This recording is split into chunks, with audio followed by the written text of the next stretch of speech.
Ырдын сөзү, обону, клиби деги эле жазылуу таржымалына токтоло кетсеңиз. Эл эски ырды жаңылап койду деп ойлошу мүмкүн. Баштан аяк өзүбүз даярдадык. Обонун мен чыгарсам сөзүн акын Акбар Кубанычбеков жазып берди. Аранжировкасы заманбап стилде жасалды. Анда гитаранын үнү бар. Клибин тарыхый кино сыяктуу тарталы дегенбиз. Бирок каражат көп кетерине түшүнүп, анимациялык стилде жасадык. Мурасты биринчи радиого бергенибизде анчалык популярдуу болгон эмес. Бул ырды клип көтөрүп кетти деп ойлойм. Сизди тойлордо $600–800 ырдайт деп угам. Бул аз эмеспи? Анткени айрым ырчылар $1000 өйдө кызмат кылат экен. Сиз айткан суммадан деле азыраак ырдасам керек. Жакында унаа токтотуучу жайда иштеген киши баласынын тоюнда ырдап беришимди суранды. Канчага келесиң дегенден сиз айтыңыз деп жооп бердим. Ал мени карап, силер бери жагы 7000 сомго келсеңер керек деп көрүп атпайбы? Угуп алып зээним кейди. Тоюнда бекер эле ырдап берейин деп ойлогом, бирок каршы болгонума карабай ыраазычылык иретинде 15 000 сом карматты. Бул бир гана мисал. Кээ бир аттуу баштуу адамдар ортого киши салып, тааныштардан айттырып атып, төмөн баада чакырганда таң калам. Көп учурда карапайым адамдар кең пейил келет. 2005-жылдан бери кыргыз эстрадасында ордуңузду жоготпой келесиз. Канткенде сахна адамы ар дайым элдин сүймөнчүлүгүндө болот. Жөнөкөй чынчыл болушуң керек. Тагыраагы адамдык мамилең менен талантың ширелишип турса эң сонун. Актёрдук чеберчилик сөзсүз керек. Биз ыр менен окуяны түшүндүрүп беребиз. Анан кайсы бир деңгээлде юмор жана шоу көрсөтө билүү керек. Кечиресиз, Казакстанда жалаң кыздардан турган Нури тобунун «Мактан этем элимде» аттуу ыры менен Мурас абдан окшош экен.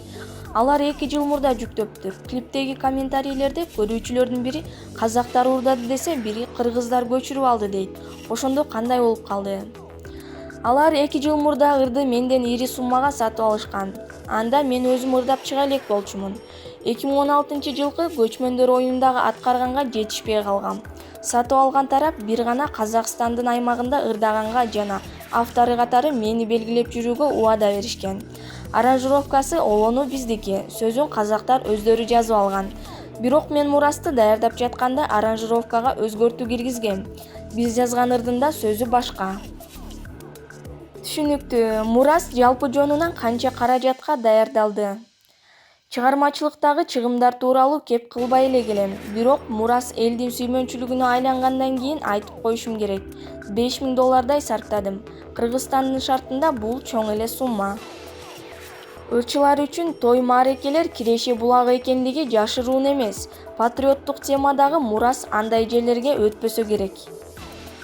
Негизи каржы булагым той эмес, акчаны концерттен, иш-чаралардан табам. Азыр автордук укук күчүнө кирип келе жатат. Ошол эле YouTube каналындагы видеодон, караокеден, дисктен коюлган ырлардан каражат тапса болот.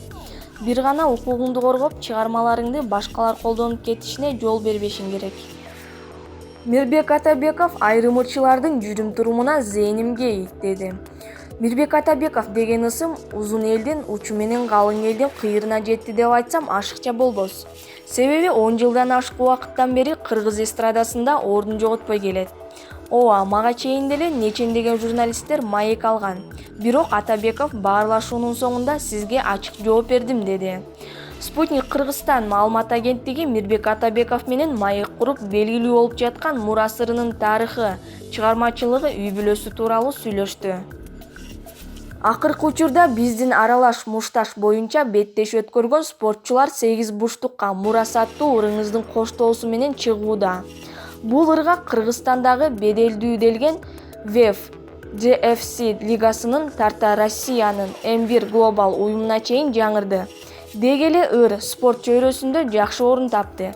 Бул сиз үчүн сыймык болсо керек.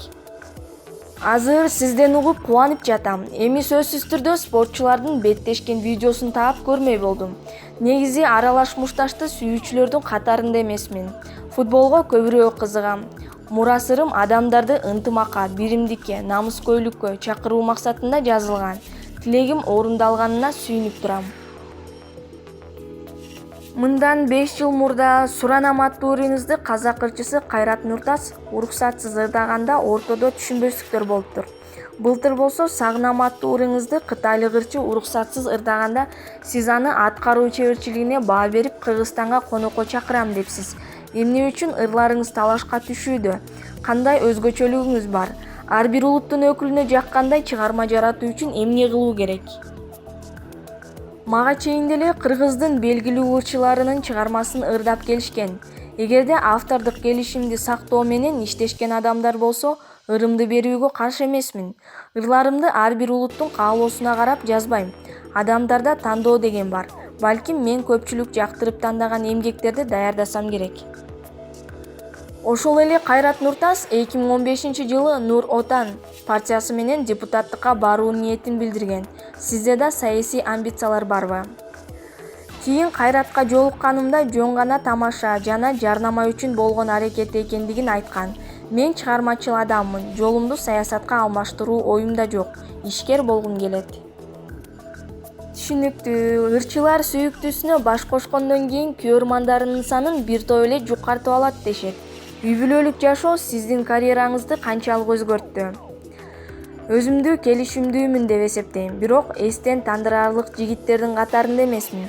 Ошондой болсо да азыркыга чейин көрөрмандык кылган кыздар бар. Мен аларды сыйлайм. Социалдык тармактардан азгырган, чектен ашкан сөздөрдү жазган бийкештер болот. Инстаграм баракчамдын сыр сөзүн жубайын билет. СМС билдирүүлөрдү окуганда теригип жүрчү. Азыр көнүп калды. Эгер сурооңузга тагыраак жооп берсем, көрөрмандарымдын саны азайды деп ойлобойм. Атаңыз сиз 2 жашка чыгып калганда каза болгон экен. Минтип 2 уулдун атасы болдуңуз. Эркек катары балдарга тарбия берүүдө кыйынчылыктар болгон жокпу? Баары алдыда. Айылга барганда атам тууралуу эл жакшы пикирде. Азыркы заманда балага сүйүү, мээрим, жылуулук сезимдериңди арноо менен жакшы тарбия бергенге болот деп эсептейм. Жакында эле кыздуу болдуңуз. Эмне себептен Ыйман деген ысымды ыйгардыңыздар? Келинчегим Ыймана коелу деди. Мен кыргызча эле Ыйман коюшуңузду өтүндүм. Instagram тармагына 4 жыл мурда катталып 100гө чукул гана сүрөт, видео жүктөпсүз. Таң калыштуусу 1,5 миллиондон ашык катталуучуңуз бар экен. Демек, пиар үчүн байма-бай сүрөт жүктөөнүн деле кажети жок окшойт. Жок, сүрөт жүктөп туруш керек. Мен уялчак, тартынчак, бир аз өзүмө ишенбеген адаммын. Ошол себептен сүрөткө түшкөндөн да жазганам. Эл кандай кабыл алат деген күмөн ой бар. Киргизсем да бир жумада бир тандап атып жүктөйм. Ырчылардын социалдык тармактагы сандары макамын аныктап турбаса керек. Мен үчүн жүрөктөгү кылым элге жетсе болду. Жеке оюмда адам коомдо белгилүү болсо, кайсы бир деңгээлде элге тарбия берип, жакшы жага үгүттөш керек деп ойлойм. Сиз эмнеңиз менен адамдарга таасир бере алдыңыз? Маселен, мен жашыраак кезде түнкү клубка барган, спирт ичимдиктерин таткан, сөгүнгөн, ашыкча көңүл ачкан учурда деле болгон. Бирок биз терс сапаттарыбызды эч убакта сахнага алып чыккан эмеспиз. Маектерде да айткан эмеспиз. Азыр чет өлкөлүк ырчылар бузук адаттарын жарнамага айлантып жаткан учур арбын. Ушул нерселер зээнимди жейтет. Бир күнү Кыргызстанга да сырттан жүрүм-турум жайылып кетеби деген маселе кооптондурат. Бирок биздин менталитет жооп бербейт деп ишенем.